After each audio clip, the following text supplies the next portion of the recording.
And I got really good. And I said, you know, I could get into D1. And the following year was the year that I was going to be thinking I'm going to go to D1. And they started me off in D2. And quickly I went to D1 and I started having success in D1. I was racing at the Otay Mesa in San Diego and I was having success. And I was thinking to myself, you know, Jerry Fairchild, he didn't have a Speedway rider yet to win a United States Speedway Championship.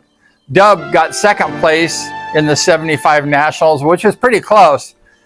But I was thinking in my mind, you know, I know that I'm just a beginning rider and I'm developing. I moved to D1 fast. And I said, I'm going to win that United States Speedway Championship for Fairchild. I know Jerry would like that. And I would like to be in Dub's place. I would like to be equal to Dub Farrell. And I would like to be a top Speedway rider like Dub. And we both raced for Jerry Fairchild. I didn't want to kick Dub off. I just wanted to be with him and win like Dub Farrell was winning. So I really had this goal. It was like a dream of mine. All I wanted to do is win a championship for Fairchild because he didn't have a championship. And Farrell almost won in 75. Mike Bass just beat him by a couple points. But I said to myself, man, I give Fairchild that championship. I had a dream of winning it, even in high school. I said, I want to win a United States Speedway Championship. That was my dream, my goal. And I remember working on my Speedway bike in Fairchild's, his shop in Pasadena, California. He took me to the Milne Brothers shop and we looked around. They had an old JAP, it was called the Road Tracks or something like that.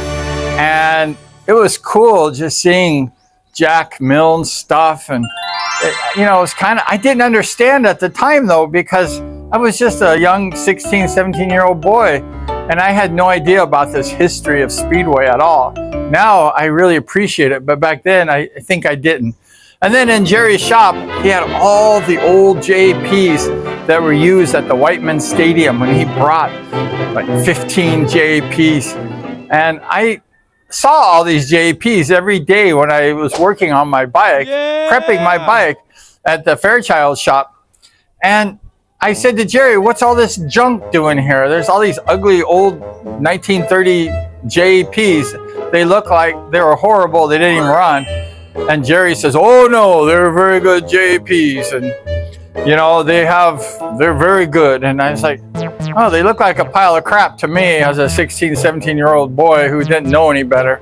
But now, if I had all those JPs, I would probably be a millionaire. But back then, I thought it was a pile of garbage.